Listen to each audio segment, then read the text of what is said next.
Hello and welcome to the Sisters Sanditon, Season 2, Episode 4. Well, things are really starting to heat up in this episode. Yes. The romance is getting sexier, the cake is getting sweeter, That's and right. the love triangles are getting more and more Complicated. complicated. There we have it. Oh dear. my. Well, we open up with this episode with Charlotte giving some sisterly advice. Yes. And she basically is saying, beware a wolf in sheep's clothing. Yes. Clothing. Or rather, a rake. In an officer's coat. Yes, exactly. Yes. Exactly. And, I think that perhaps Charlotte is, yes, she's cautioning her sister, but she's almost she's projecting what she's feeling because she has just been cautioned by Lennox about Colbourne, and she's not quite sure what to make of it. You don't know what's what yet. No, she now, doesn't know. Now, in case you see me scrolling, ladies and gentlemen, we didn't even have time to print our notes this time. Print the notes, and we have quite a copious amount of them, so we shall see. We're going to try to keep it. I'll try to keep you on time, dear. I'll hit you under the table. Yes, just tap now, under the table. Cut to the footman keeping back Esther's letters from Babbitt. Yes, and Edward paying him money. Now, do you really think the footman of Lady D would be doing that? I didn't think so. I wonder how long he's been in her employment. Exactly. A great lady such as her, I don't think she's just hiring any footman willy-nilly. Yes. She's and like second of all, where did Edward get the money? Yes, when he can't even afford to pay for his regiment. Yes, his regiment fees. Whatever you call it. Tuition. Yes, I agree. Yes. Well, Georgiana says she heard from her solicitor as to what Sydney was doing. This is big news. This is big, right? Yes. Someone who claimed to be a relative of Georgiana's father argued that Georgiana was unfit to receive the inheritance, and he questioned her moral character and that of her mother. And so he took it to court. It went to court. We don't know his name. No. Yes.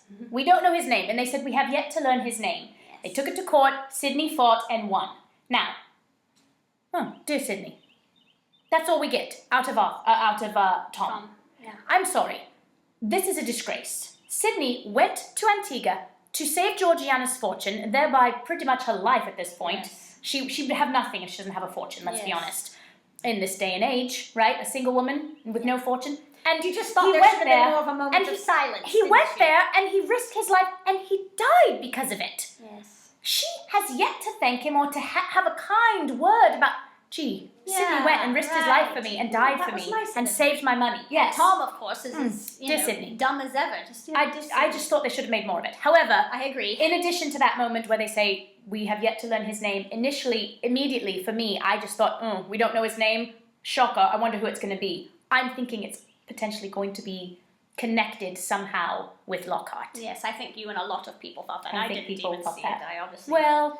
I don't know, I missed something there. But yes, she says if there's one relative who thinks I'm unfit, there'll be a dozen more. There'll be a dozen more, yes. And you thought right away. I thought you maybe kind of know he's... who it is. But maybe he's one of the dozen more. Definitely some foreshadowing there, yes, right? I think we so. shall see what happens with that. Mary says don't give them any reason to undermine her. Don't fuel the fire, right? In other words, watch your P's and Q's. Exactly. Now, Charlotte comes looking for the girls, right? Yes, she goes to find her charges. Leo's running around and Augusta is playing the piano. Yes, and Charlotte is shocked. Yes, she's shocked. She's like, what are you doing? You're going to get in trouble. Yes. She says, no, it was my uncle that unlocked it, and it was he who had it tuned.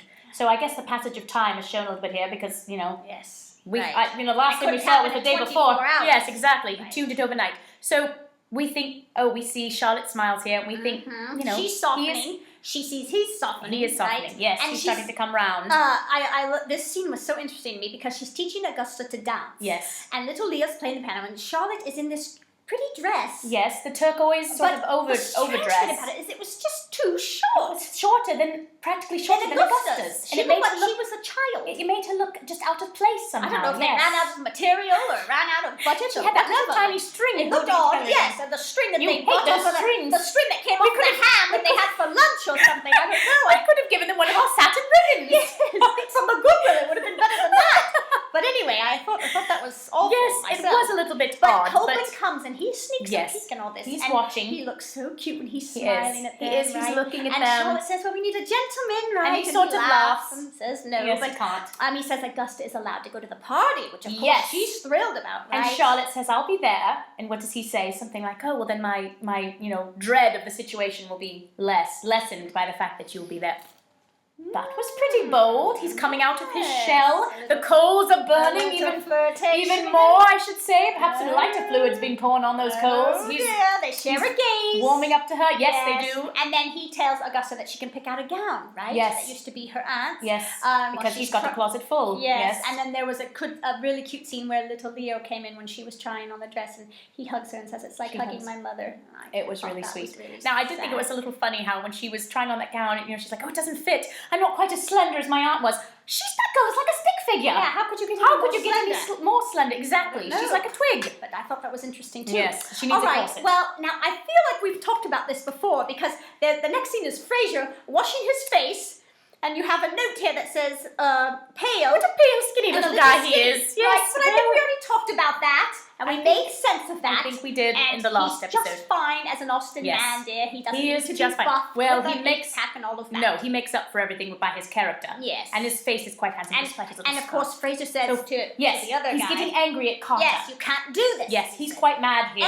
And doesn't he point out, like, you've done this before? Yes. So we find out he is a rake. Yes, this was very eye-opening to me because here, it's kind of up to now, we've thought, oh, he's just be making bad decisions because he's just so taken with Alison. That's what I thought. But now we learn he's we know he's really had a girl in every town. He's like, you've said this to every girl in every town like you've had. And he basically says, who cares? She'll never find out. He's a slime. Who cares that I've lied to her? It's awful. Yes, he's so much worse than we thought. And we're just hoping that something will be exposed. Well, Esther, let's go back to Esther. Yes. Now, she goes back in to return baby George, She's right? holding him, I mean, like I said, we don't need to tell about how Esther's been taking care of the baby. Right? The baby will cry, and Esther picks it up, and Esther's been helping her, and all of these things. And so, Esther comes, and she says, she's getting very emotional. Lucky you are. So she has this very deep moment where she's vulnerable, crying, and just says, I would give anything, Uh-huh. And Clara kind of understands now. And I think that sort of begins to join Clara and Esther much closer together than they have been. They start to form a bond. Yes.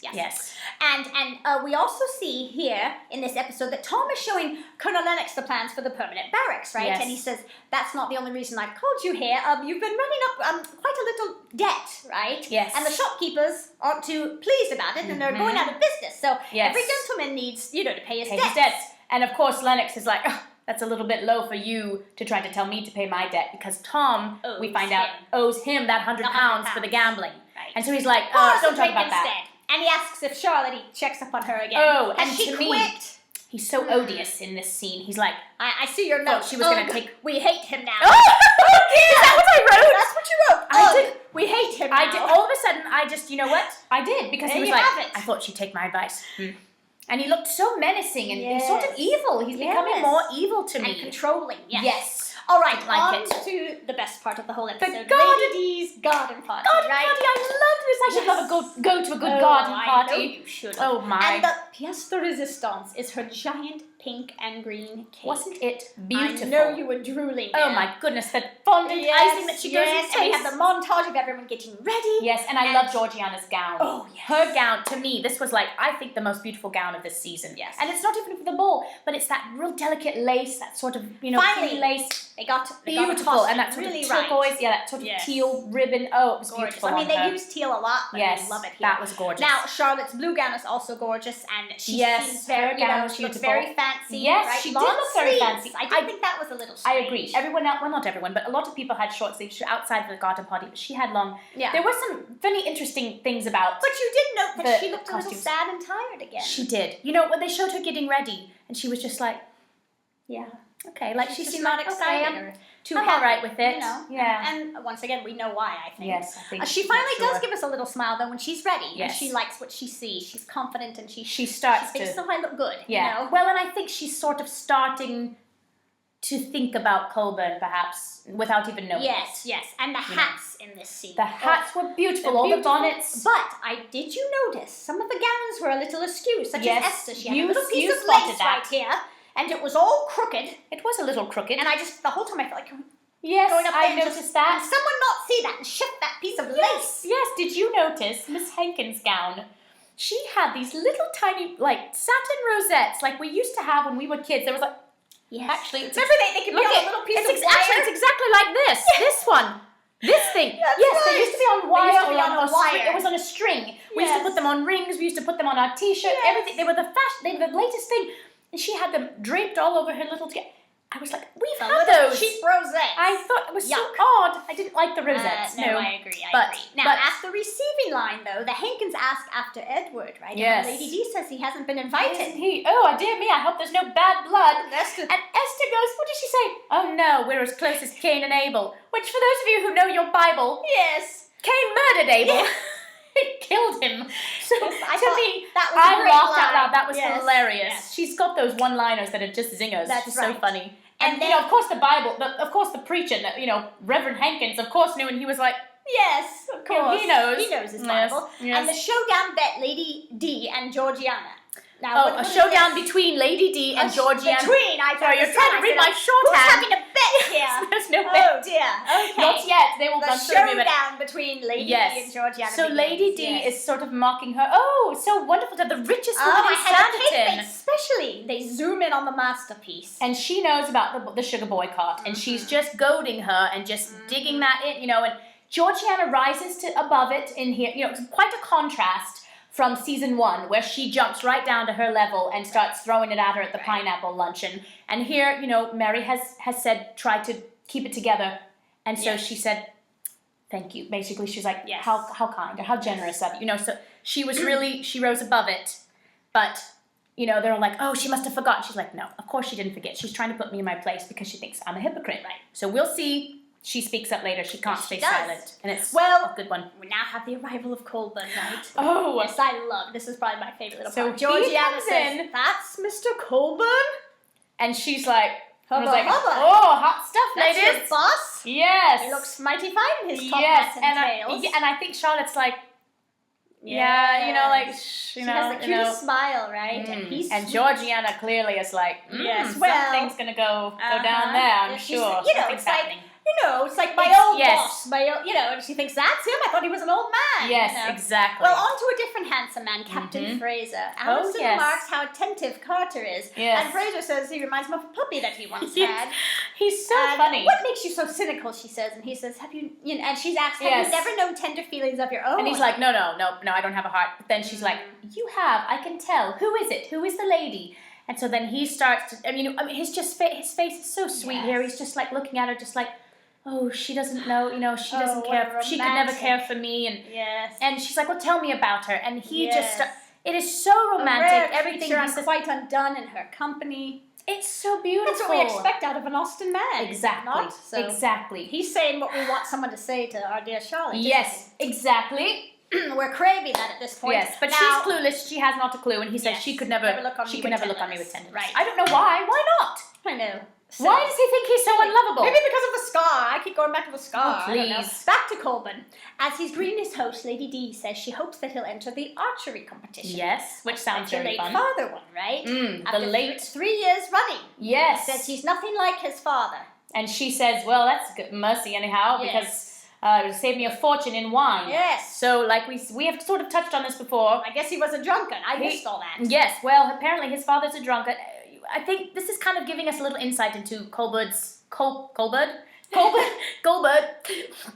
history. His governess beat him. We talked about that. He said, she didn't spare the rod if I spoke my mind. Right. The father was a drunk. Right. The mother clearly passed away probably when someone was born. Who knows? He doesn't even know how to show love. Yes, kind of, we don't really. He hasn't had an easy go, as you said. Right. He turns and he sees Charlotte in the sun again, and he's blinking from the sun, but it's as if he's blinded by her beauty. Did you notice and that? she looks at him, and they just have this moment. Beautiful and regal. Oh yes, I loved that. Oh yes, and Augusta even says, "You look nothing like a governess." Well, of course, Charlotte isn't a governess, is she? No, and there's that sort of back and forth again. She's a gentleman's daughter. She's a gentleman's daughter, and so here she really she shines as she should. Yes.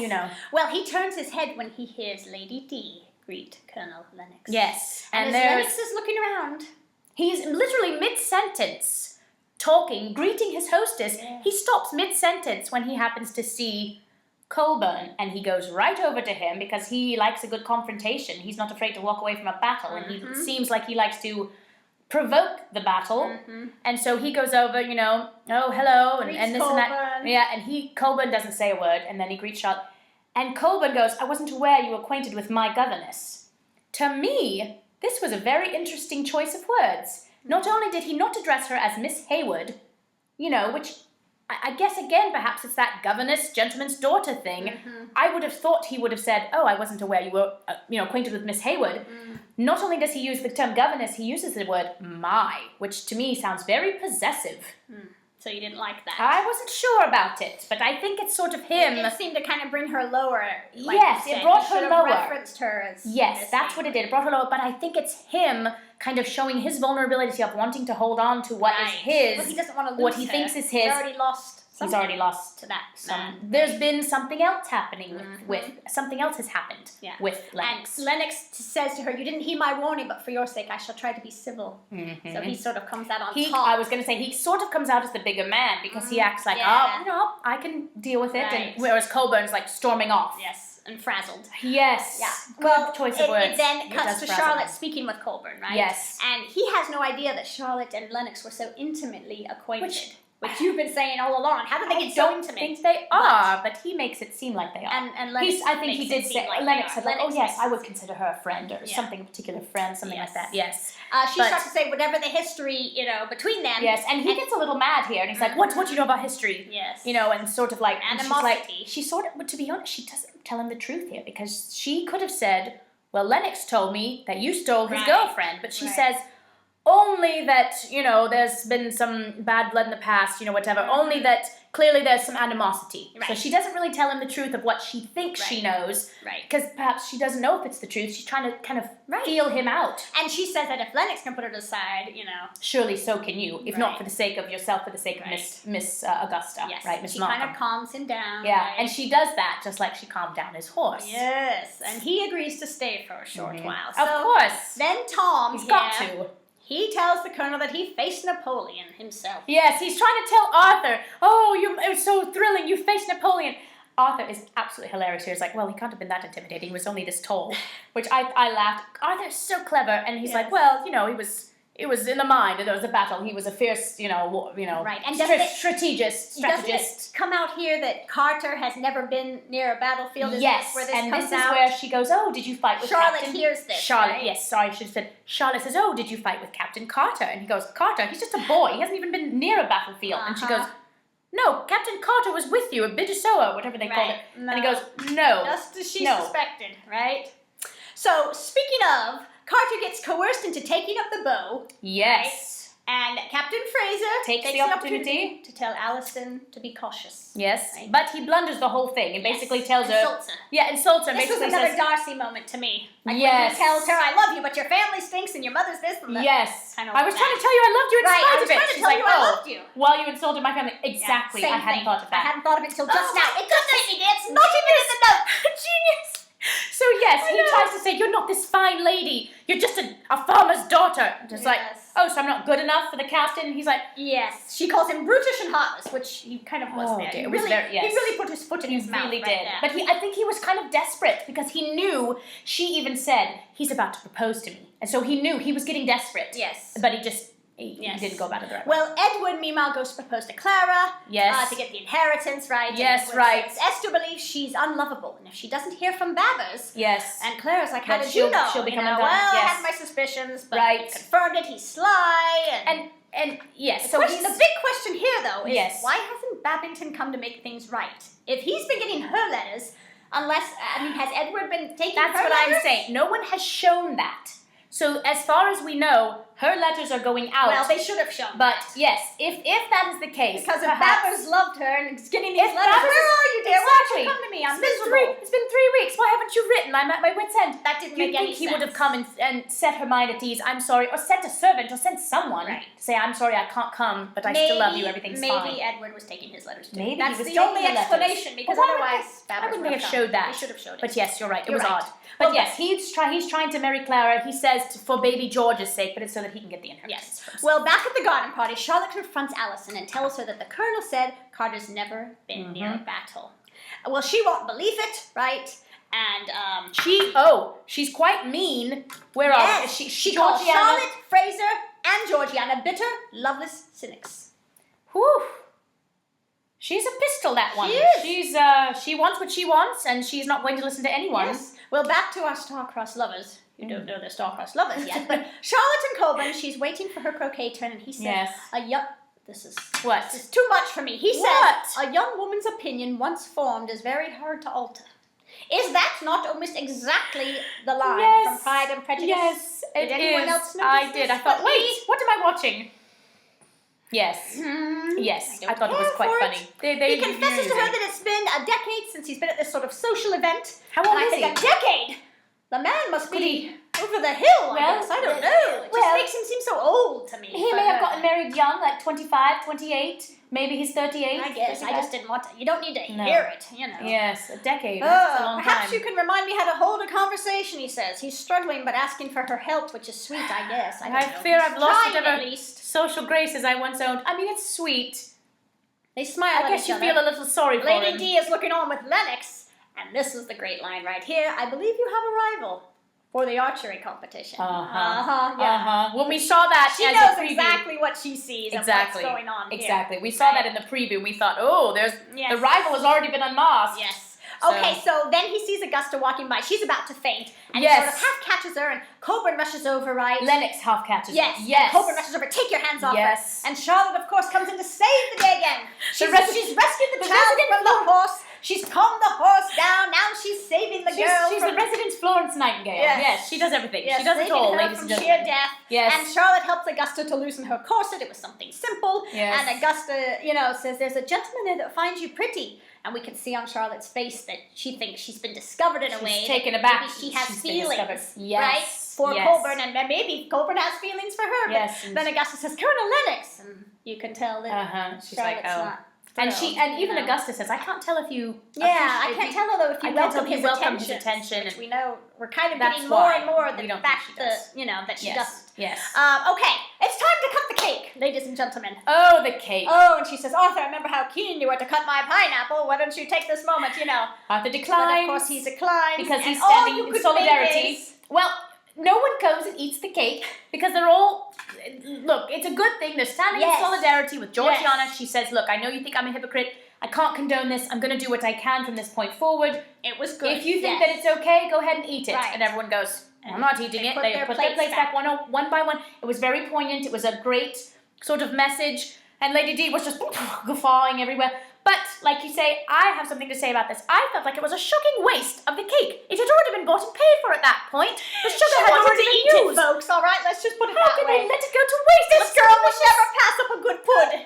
Oh, my goodness, dear. Well, anyway, Lennox pops up to Colbourne and says, Augusta's the very image of her aunt. When she was in my arms, it was almost as if Lucy had come back to me. It was as if Lucy had come back to me. And he just walks up and Colbourne's like, he knows how to push the buttons, boy, that guy does. Yeah. Wow. Ouch. He keeps doing it like this whole day. He keeps having these little digs in his ear. Yeah, these little jabs, and just keeps going, trying to go away at his armor. To go at him. Yes. To just, peel away. And I was almost shocked that at some point Colbourne didn't just let loose and just let him have it. But I feel that way in another episode too. So. Yes. We feel that way in another episode, which we shall discover later. But he's he's very big on I'm a gentleman, and you can just kind of tell he's kind of got that restraint that he has shown for years. I think he's put all of the feelings underneath and pushed everything down. So I don't think it's natural for him to just be a hothead. Right. He's not that type. Yeah. So I think he doesn't. But man, I would have liked to deck him. At least hit him over the head with my fan. I would have done something, for pity's sake. Okay, well, Alison and her Captain Carter are going for a row, and he proposes in a rather clumsy way. Oh, yes. And Frazier is looking on from the shore, which he looks to me to be miles away. He does look far away. And they're floating in that direction. Mm-hmm. And of course, she stands up, and the boat falls over. She's excited. She says yes. And next thing you know, we have Michael Phelps in the water, and he's to her in 3 seconds, and he's got her out on the shore. Well, and why has he come to her in 2 or 3 seconds?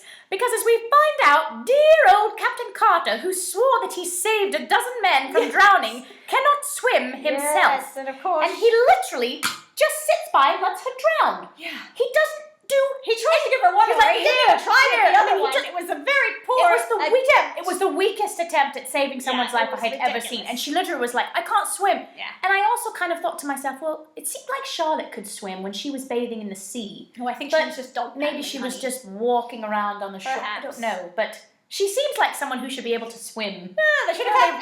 Hey, played she saved everyone else. They should have had Charlotte jump in the Charlotte water could and have save saved her. her. I wonder she didn't espy her from a distance and run over. Like a mad dash. Yes, she couldn't swim and... Apparently, Frazier came flying, right? He saved her, and she says, why was it you? Duh, Alison! Your dear sweetheart Carter can't even swim. He's been lying she to was you. in the throes of death. She couldn't tell that he wasn't jumping in. Yes. But anyway, yes. Lady D says it's almost time to... Did I skip something? Well, I don't know. I was moving on there. I'm We're sorry. in 25 minutes. Move on. Moving right along. Lady D says it's almost time to present the silver arrow and wants to find Lennox a worthy opponent. He calls out to Colbourne, who refuses, and then Lady D says, are you afraid he's going to show you up? Ooh, challenge accepted. She's a toughie too. Yes. Oh, here we go. Well, she likes to see a little game does, played, doesn't she? Colbourne gets the bullseye. Lady D makes a snide remark like, you can't beat that. You won't be able to top that. And Colbourne takes aim, and of course he beats it. And I was shocked. I was like, oh, good old Daddy-O still got it. He can do it.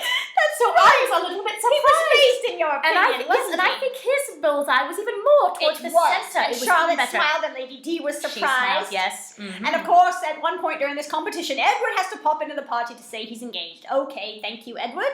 Yes. Well, Alison, of course, is rightly furious with Captain Carter. Yes, back to the sea, back to the lake. They flip-flop back and forth a lot. Oh, sorry. Oh, dear. My shoulders, dear. You cannot show your bad shoulders. shoulders. I'm trying to keep this on the whole time, but it's not working too well. All right, so anyway, where was I? Now I'm all discombobulated. So they've gone back to the lake. A rowing scene. Yes. Not quite like our Sydney and Charlotte's row. No. By any means. No. Alison's mad at everybody. Yes. She's mad at the guy for lying, and she's mad at the other guy for covering up his lies. Yes, she's mad at everyone. She storms off, and no one can do any good there. Right, so that's right.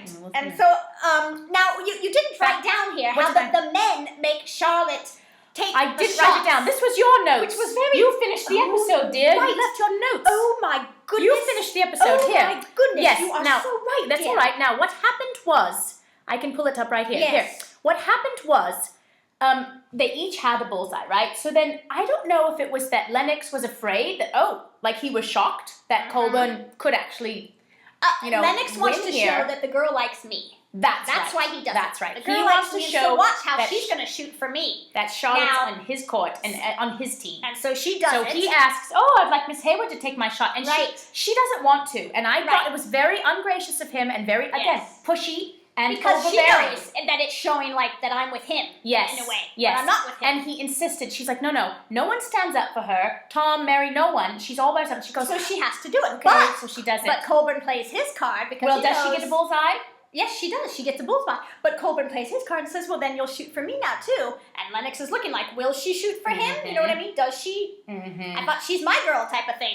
But, of course, Charlotte actually does have feelings for Colbourne, and so she misses the shot. And was it because she got nervous? It was because she likes Colbourne. Yes, obviously, to all of us. Colbourne. Now, to them, Colbourne meant something, like an idiot, right? And I think she was flustered, and I think she was flustered to be in that position. And neither of the men should have put her in that position. But really, there was nothing else for Colbourne to do. Was he going to beat her? Was he going to lose to her? He was between a rock and a hard place. So his his only option was to ask her to do what he had done. Now, so he did. I liked that scene a lot because it showed Charlotte's feelings without saying it. Yes. But the person we haven't talked a lot about this episode is... And it showed again, she's capable of archery. She can do it all. Once again, we've added another skill set to her tally. She can best the men in archery if she wanted. Well, Georgiana, we haven't talked a lot about her, but she's one with Lockhart, of course. It's kind of the same old, in my opinion. Yes.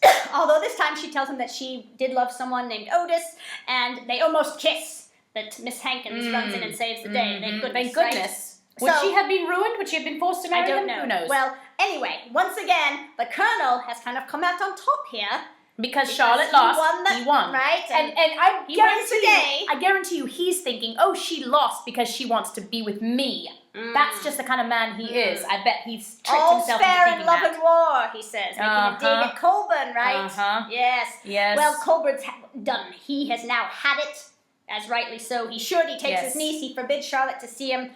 And she says, you can't tell me who you can see. Now go back to my other notes. Yes. Go back to my That was very shocking. Yes. Because for him to say, I forbid you to see him. I'm sorry, you don't forbid me anything. Again, his sort of possessive, wanting to hold on to it and not let Lennox get a hold of it. And we shall see later, why. We'll hear the exact explanation as to why. But we know something has happened there that has caused I just feel like, once again, the men are the ones with the lines. The men are the one guiding this whole thing. And Charlotte is kind of, she doesn't have many lines. She's kind of just being pulled back and forth everywhere. She doesn't say much. Yeah. A lot of times she just looks confused. Yes. She has that confused little puppy look on her face. Yes, so she goes... Yes, and so you never really know, like, yes. what is she I thinking? think they should have given her... Yeah, they should have given her more... Because she is the heroine, you know, she's the lead here. Right. They've given a lot to everyone else, too. You know, like, I feel like Esther has had more lines than Charlotte has. Yes, I feel the same way. But did you notice, if the captain, if Colonel was such a louse, then why was Captain Frazier going around towns, ripping everyone off when he's such an honourable man? Yes, going why with would him. he be besties with Colonel Lennox? Now, it's one thing if he's his boss, but, you know, he's picking flowers for the man, he gives to his girl and everything. He seems kind of like he's his right-hand man. Sidekick almost, he's a little sidekick. You know? So that was a little confusing weird. to me. I don't think I think they should have made it more clear somehow that Declan was just doing his job, type of thing, or whatever. Like I don't care too much for my colonel, but I must obey. Or do you think it's possible he didn't know that they had been racking up debts and not paying them off? I don't know. Possibly, I guess. Because he seems the colonel would just take care of that, and he didn't know. I just don't know. Because he seems like an honourable man. He doesn't seem like someone who'd be like okay with that. Yes, perhaps. But I don't know. Right. I don't know. This was my favourite episode today. Oh, yes. How about you? It was my favourite. You know why? Because like I said at the beginning, things are getting juicy here. Yes. Things are happening. Things are starting. Although I did find that script exhausting. Well, but we made it through. 31 minutes. Yes. By the skin of our teeth. I was a little long in the tooth here. Yes, long in the finger. Yes, but you know what? Like I said, things are happening here. And to me, I saw some chemistry, really for the first time, between Charlotte and Colbourne, their looks. And I feel like there was much more that I wanted to see and more that's becoming uncovered and more that's becoming apparent. Yes, there's more to be excited about going forward. We hope you are all excited to continue watching with us. Yes. Give them a shield. Yes, and please find us on Facebook, follow us on Facebook, and subscribe to our YouTube channel, like our videos, comment on our videos, Instagram, you know it all. If you haven't done it by now, sign up for YouTube and subscribe and like. It's very simple. You don't need to give out your social security number. Just do it. It's easy. Thank you. We appreciate all of you so much. Have a lovely evening. Ta-ta for now.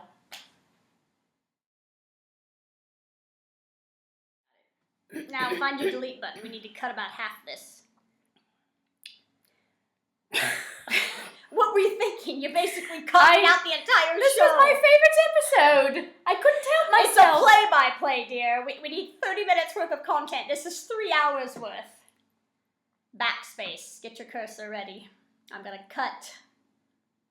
Here's what I can do. Highlight, select, entire, there. Select that entire thing. Delete. Good. Get rid of it. All right. Soldiers are riding on the beach. Tough life. Should we cut it or leave it? Oh, I don't know. Sitting around riding and having balls. Gee. Pays to be a soldier in the Regency time period. Yes. What would you like me to do next? Oh, my goodness. 6, 7, 8, 9, 10, 11, 12, 13. God, how many points did I make? How many pages? Let me see. 27, okay, 30, I'm done. 33. I quit. But look at how pretty we look in our new gowns. That's something to be said for that, isn't Mama, you look rather fetching in your gown. Yes. All right, are you ready? Let's start. Okay, Charlotte is doubtful. How can we start an episode? We said that on the last episode. No, we didn't. That's we did. I'll prove it to you. Where? Wait a minute. Where's page 1? Hold on. We've already said this. This cat. Charlotte and Alison wake up, and she says, "Oh, I'm so in love," and she says, "He must be a remarkable dancer. You haven't exchanged 5 words. It's the same thing. You don't need to say it again." Well, I didn't write the scripts, my dear. I'm only reviewing them. Get rid of it. What do you think I am, Justin Young? Get rid of your friend. Georgiana and Lockhart again. Same old, same old. Yeah, it's basically like, you know what it's like? It's like a soap opera. You go away for a month and you come back and it's literally been like an hour later. 2 minutes in the scene. That's what they're like. Get rid of it. We Their whole know. thing. Georgiana and Lockhart, same thing every time. He's trying to paint her picture, Yeah, whatever. he wants to know more of her. They don't need to hear any more. Colbourne says that he's nothing like his father. Why is that? Because What's wrong with his father? Well, they say she says he's a drunk, and when did he also say that? We never heard he was a drunk until just now, but we know about the governess used to beat him, so he didn't. Okay, well I must have tuned out that part. I don't remember that at all. Whatever. Hello, we are the Sister Sanditon. Welcome to season 4, episode 3 review. Season 4, episode 3. Season 2, episode 4. What are you playing at? It feels like it's been 10 years, dear. How many do you expect me to film in one night? I can't work under these conditions. I will say it's much more confusing now that it's season 2 instead of just Sanditon. Oh, it is. It's very confusing. Season 2 episode... All right, you say it. Wait, season 2... Wait, what episode are we on? 4! Oh, Lord. You do the intro. Hello, everyone, and thank you for joining us here on The Sisters Sanditon. Well, we are going to review episode... No, Oh, you did it again.